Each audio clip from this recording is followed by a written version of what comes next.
Welcome to Enugu State This Week, our weekly platform that records major activities that take place in the state within the passing week. First, let's take a look at some of the stories that made our news bulletins within the week in review. Remember, you can join us live on our Radio Garden by downloading the Radio Garden app from Google or Apple Play Store. Visit our website www.esbsenugu.com. Subscribe to our YouTube channel at ESBS Enugu and follow us on our other social media handles on X at ESBS Enugu, at Enugu ESBS, and Instagram Enugu ESBS. I am Precious Chukwekezie.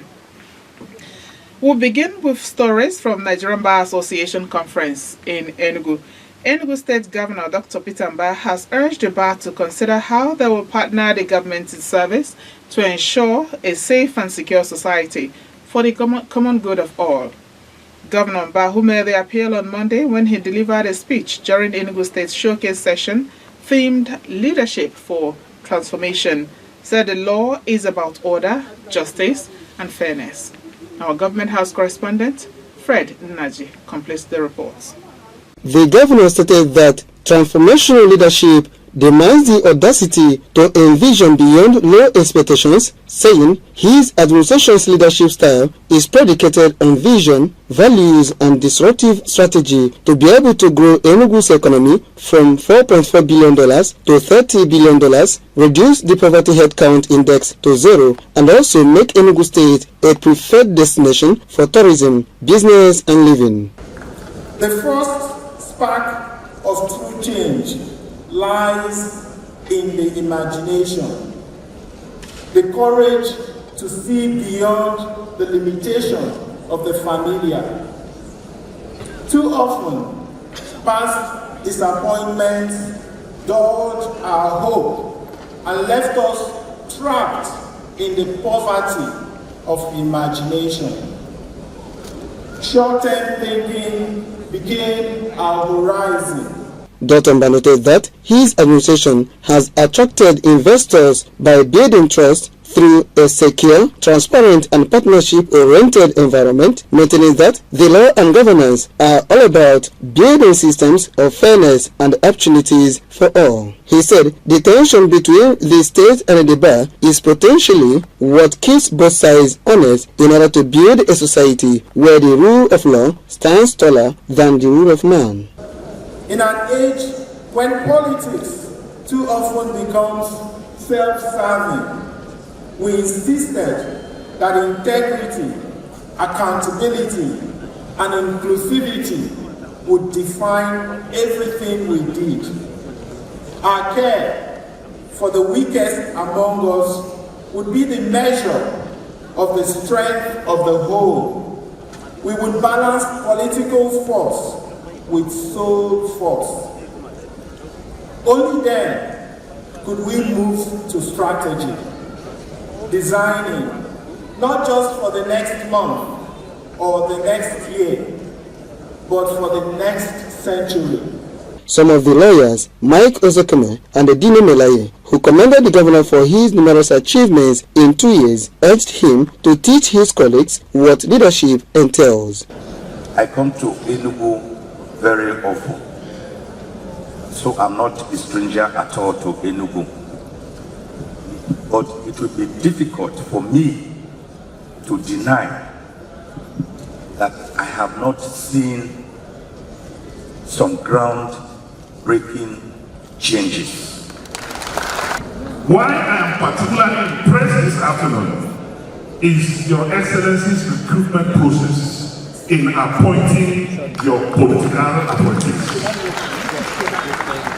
The intellectual sagacity displayed by your Attorney General and the elegantly attired lady, honestly speaking, gives me hope that if other governors, and even at the national level, will work on the recruitment process, because I've interacted with some Attorney Generals in some states, this means there's no nepotism.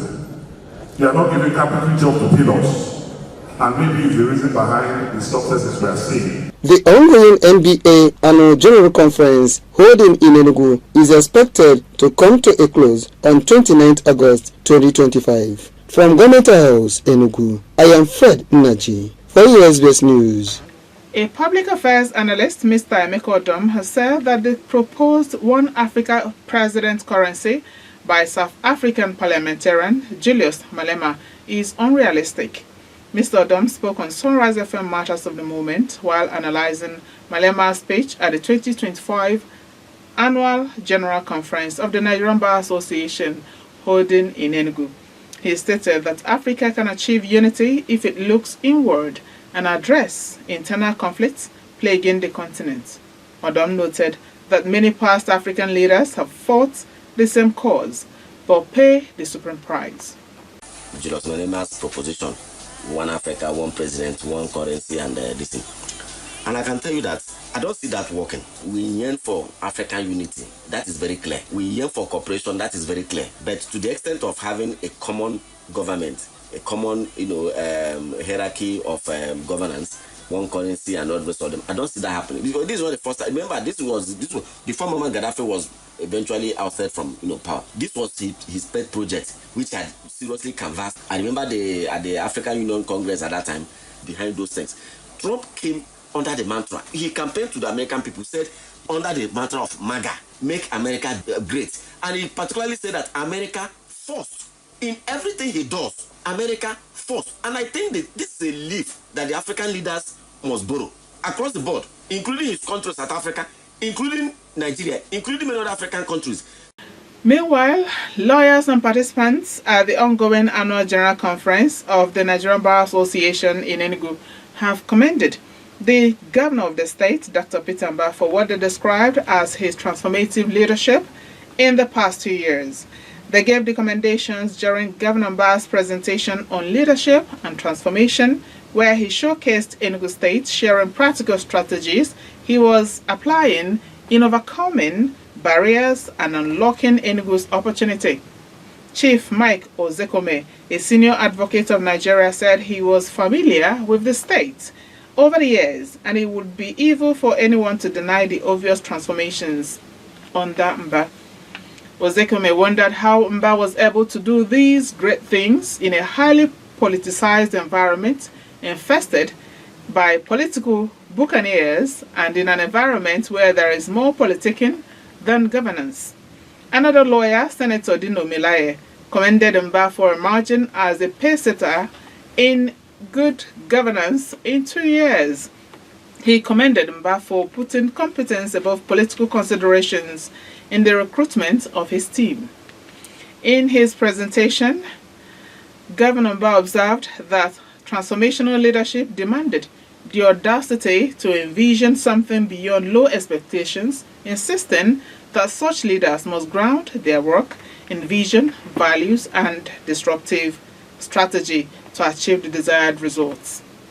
As part of activities lined up for the 2025 Annual General Conference of the Nigerian Bar Association, the national president of the association, Afamosi, led members of the bar to a Thanksgiving service to commit the conference into God's hands. Correspondent Odomere Ibodo, who covered the church service, which held at the Cathedral Church of the Good Shepherd, has details of this report. The cathedral was filled to capacity as members of the bar participating in the 2025 Annual General Conference dedicated the event to God. The church Thanksgiving followed a Juma service and health walk which took place during the weekend, preaching a sermon on the theme, Working Together. An evangelist, Divine Chikeluba, emphasized the need for unity, adding that man is not created to walk alone but with others. He advocated unity among people irrespective of belief and association, as this unity alters the purpose of God for mankind. While urging Christians to always forgive one another, Evangelist Chikeluba said it is imperative for everyone to do the part of peace. When men speak in one voice, when they speak in one language, God came down and see the city and the tower with the children of men in there. They were still thinking it, but God was already seeing the possibility because of the power of unity. Because of the power of togetherness, they were still thinking it. God was seeing the possibility. Speaking in an interview shortly after the Thanksgiving service, President of the NBA, Afamosiwe, said the Juma service, road walk already held, as well as the church service were to keep participants spiritually and physically fit for the week-long conference. Osiwe urged members to actively participate in all the sessions, just as he lauded the whole state for the hospitality. The Nigerian session is a non-partisan, non-religious organization. We understand the multi-religious nature of Nigeria, and we try to go to the mosque and also go to a church to thank God for His mercies in appreciation that without God we can't do anything. Because we know that God directs everything we do and that we're only alive by His grace. And that is why we observe this as part of the annual general conference every year. But we find it very lovely, and my message to the participants is to participate in all the activities and also make sure that they are conscious to the people who are hosting us and do their best to enjoy the city, the food, its culture, its music, and everything, and take the best out of it, and also participate especially in the activities and go out of Enugu much better, equipped, and knowledgeable in the conversation that will take place. The church service features special thanksgiving, choir rendition, and special numbers.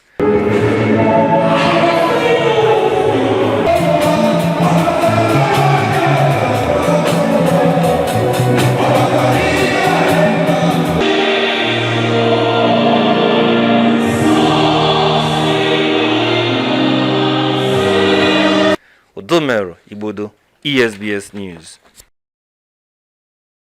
On another story from the MBA conference, former Minister of Education Dr. Obi Ezekwesili has urged lawyers in the country to uphold integrity of the legal profession and not trade it for financial gains. Ezekwesili spoke on Monday during a panel session of the ongoing 2025 Nigerian Bar Association Annual Conference in Enugu. She cautioned lawyers against allowing the profession to be handed over to a bunch of lousy politicians, warning that such tendencies could destroy future generations, decrying the notion that politics is a shortcut to wealth. Ezekwesili described it as an anomaly and urged lawyers to reevaluate their role in shaping Nigeria's future. Similarly, the Nigerian Bar Association, MBA, and security agencies in Nigeria have agreed to work together to protect the rights of citizens in the country. This was part of discussion on citizens' rights and security concerns during a plenary session at the ongoing annual conference of the Nigerian Bar Association holding at the International Conference Center, Enugu. Our correspondent, Odomero Ibodo, has this report.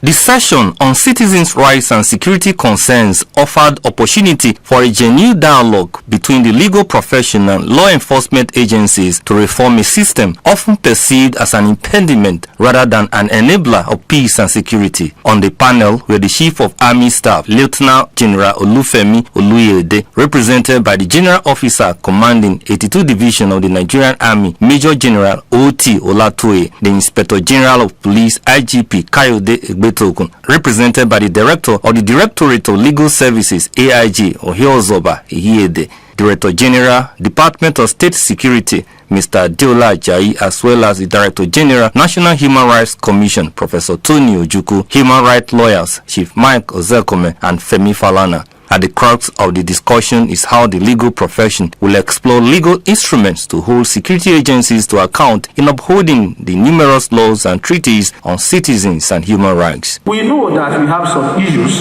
Some people could, let's say, overact in one way or the other. We try as much as possible, as transparent and accountable as much as possible in all that we do. I also want to state here that there are redress mechanisms. All those redress mechanisms should be exploited when you see instances whereby our personnel are going out of order. Where we find ourselves in Nigeria today is that we have a police act that is a veritable document. A police act that we can stand tall and beat our chest.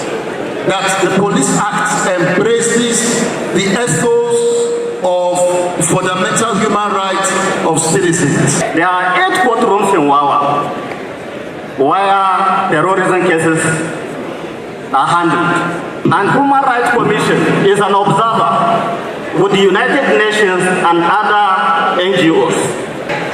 National security is different from government security.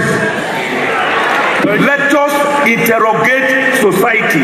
Let us challenge impunity. Let us challenge governmental actions. Don't live like lawyers for bread and butter alone. Stand up and stand out. Security has gone beyond physical protection. As defined by the UNDP, we are now talking about human security.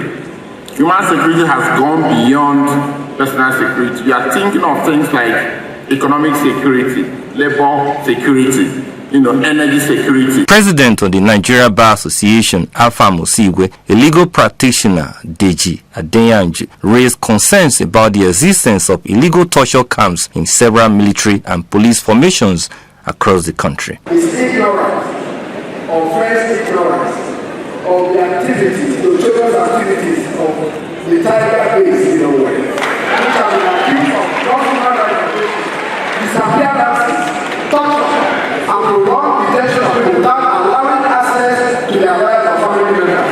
What is politically about the notorious activities of this place? The Nigeria Guantanamo Bay is a Niger state. It's called Wawa Barracks. Thousands of people are in that barracks. They were arrested on the suspicion of belonging to IPOB. People in the northeast, people are dying in that camp. There's a lot of human rights violations in that Wawa Barracks. There is no way we can be talking about human rights violation in Nigeria without talking about our barracks. Domero Igbodo, ESBS News.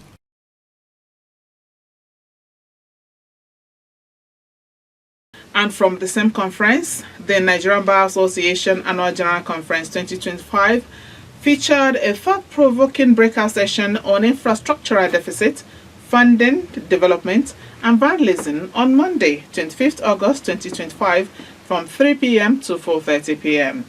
The session brought together a rich blend of eminent legal minds, reformers, and policymakers to dissect one of Nigeria's most pressing challenges, bridging infrastructure gap and protecting assets from decay and vandalism. Dr. Egondo Grace Ikato, an accomplished legal scholar, practitioner, and head of the Department of Public and Private Law at Admiralty University, Nigeria, served as session coordinator. Guiding the deliberations as moderator was Daniel C. Enwelum, a seasoned senior advocate of Nigeria with nearly 4 decades of practice. The lead speaker, Dr. Adebowale Abraham Adodokun, Director General of the Bureau of Public Procurement, anchored the discussion with his extensive expertise in reforming Nigeria's procurement framework. You are on to Enugu State this week, coming to you from Enugu State Broadcasting Service. We'll take a short break now to return with more stories. Don't go away.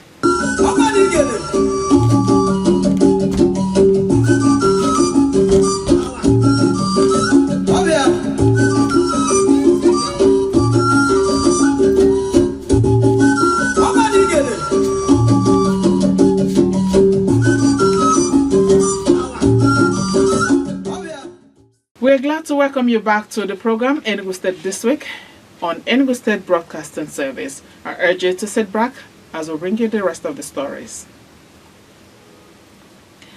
Enugu State Governor Dr. Peter Mbah has commissioned the revamped Niger Gas Company Limited, Enugu, with an assurance to revitalize other moribund assets in the state, as his administration has committed to creating job opportunities and reducing poverty headcount index. Mbah, who performed the function at Happenig, said his administration's commitment to making Enugu an industrial hub in Nigeria is non-negotiable, saying the Niger Gas Company Limited will create over 100 direct jobs and over 5,000 indirect jobs for the teeming youths of the state. Our Government House correspondent, Fred Naji, completes the story. Mbah, who said in a few weeks' time his administration will commission the Sunrise Flour Mill and the Niger State Company, noted that to grow the state's economy, there must be an audacious approach to bringing investors and creating a business-friendly environment. We've also upgraded it. So today, we're able to produce over 100 cubic meters of gas, and both the liquid gas, the medical gas, and the acetylene. We're today able to produce that 100 cubic meters of liquid gas per hour. So it is not even per day, per hour. So for context, that means that we have the capacity to supply the entire southeast of liquid gas. And liquid oxygen rather.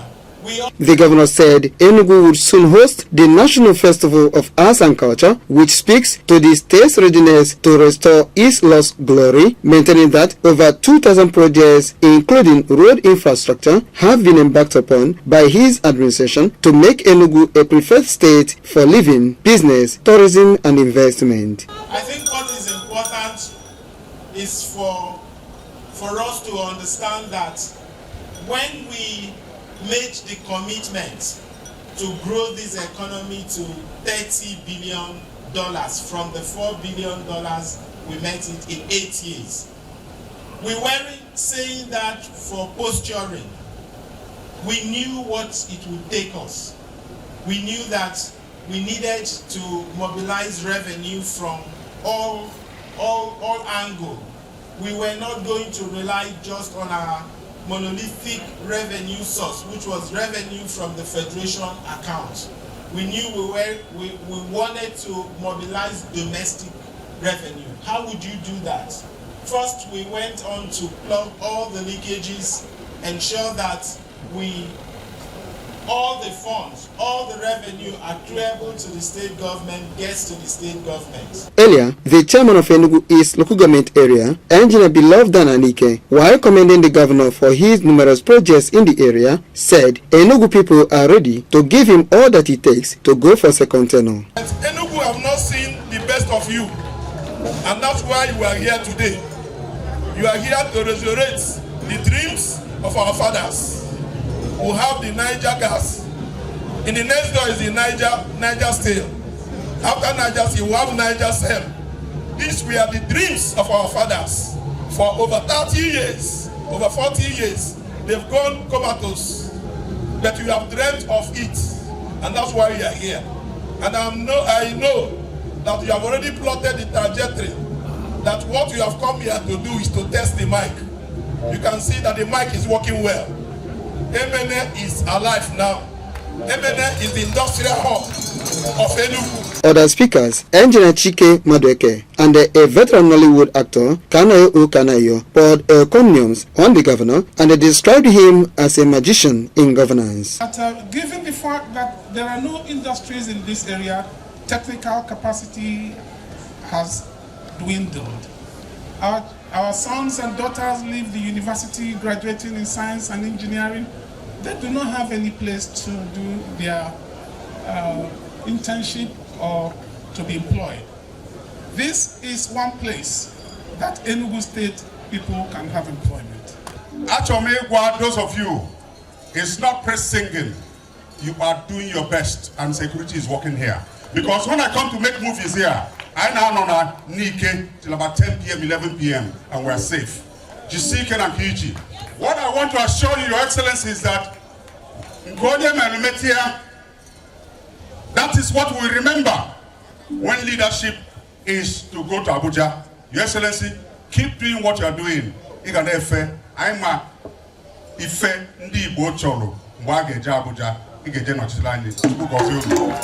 Niger Gas Company Limited was revamped by Mbas administration after over 2 decades of abandonment and neglect. From Government House, Enugu, I am Fred Naji for ESBS News. In another story, the Enugu state government has approved the procurement of equipment for the newly reconstructed Government Technical College, GTC, Enugu, which was commissioned on 5th of June 2025 by the wife of the president, Senator Oluremi Tinubu, to get it ready for resumption in September this year.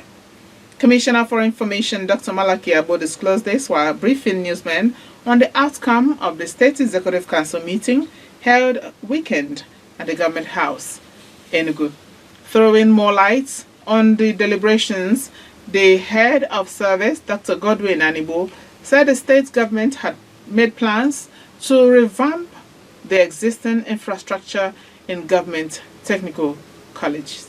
And back to the news from MBA AJC. The Nigerian Bar Association Annual General Conference entered day 4 with different presentations. At the core of the plenary were different breakout sessions on disruptive artificial intelligence, which explored how lawyers must adapt to acquire new skills, rethinking practice methods, and embracing technological competence. Onboarding tax reforms pulls back the curtain on policy challenges and economic impact, while the session on 30 years after Beijing Declaration examined the premise of the conference vis-a-vis the gains, the challenges, as well as the opportunities that are ahead for women's rights. Other sessions include women in leadership, infrastructural deficit funding, development and vandalism, legal ethics, and globalization, among others. At Enugu State showcase sessions on leadership for transformation, officials of the Enugu State government, including the Commissioner for Justice and the Attorney General of the state, Dr. Kinsley Ude, and the Special Assistant to the Governor on Education and Innovation, reeled out achievements under the 2 years administration of Governor Pitamba. Still on Enugu this week, the state and the federal governments have commenced e-government capacity bidding for no fewer than 110 Enugu state officials within ministries, departments, and agencies in the state. The week-long training is being organized by the Enugu State Ministry of Innovation, Science and Technology, Federal Ministry of Communication, Innovation and Digital Economy, and the Korea International Cooperation Agency. Speaking at the opening ceremony, the Commissioner for Innovation, Science and Technology, Dr. Lawrence Eze, said that the capacity building program was aimed at equipping officials with skills needed for modern and tech-driven governance. A public affairs analyst, Onyeka Chukwuasado, has said the activities of the Independent Electoral Commission, the Judiciary, and the National Orientation Agency are the major reasons for Southeast's lowest ranking in ongoing online CVR registration in the country. Asado, who featured as a guest on ETV morning program Spotlight, noted that the Southeast electorate are willing to register, but they are dismayed and disappointed by the activities of the INEC, NOA, the Judiciary, as well as some security personnel. According to him, the past experience by Southeasterners during the last election was not encouraging and urged INEC, the Judiciary, and the National Orientation Agency to get their acts together. He also encouraged the youth to ensure they register so as to participate actively in elections. And then after all the effort and everything, people raise money, to make themselves comfortable. Some of them even slept at different voting polling units. I had a teacher who is a grandmother you know, despite her age, she spent a night just to make sure that her votes were counted, and then the results come out and then what they are seeing is a different thing, you know. So that, for me, that's the first reason.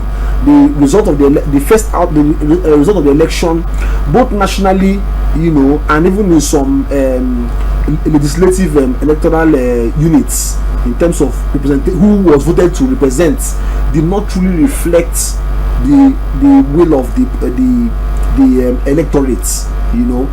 And that reason, I think, now is that INEC is not doing enough, you know, in terms of enlightening the people. I don't know why. I don't know if it is intentional. I don't know if it's out of I don't know if it is maybe they don't have enough resources, but I think that INEC has a role to play. And with that story, we'll come to the end of today's outing on Enugu State This Week. You can join us on Radio Garden by downloading the Radio Garden app from Google or Apple Play Store. Visit our website www.esbsenugu.com.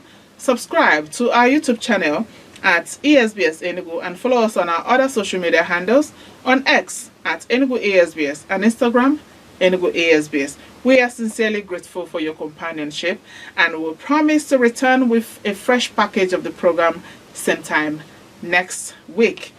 Until then, on behalf of my producer, I appreciate you so much for being there. I am Precious Chukwekezie. Have a wonderful evening. Come here.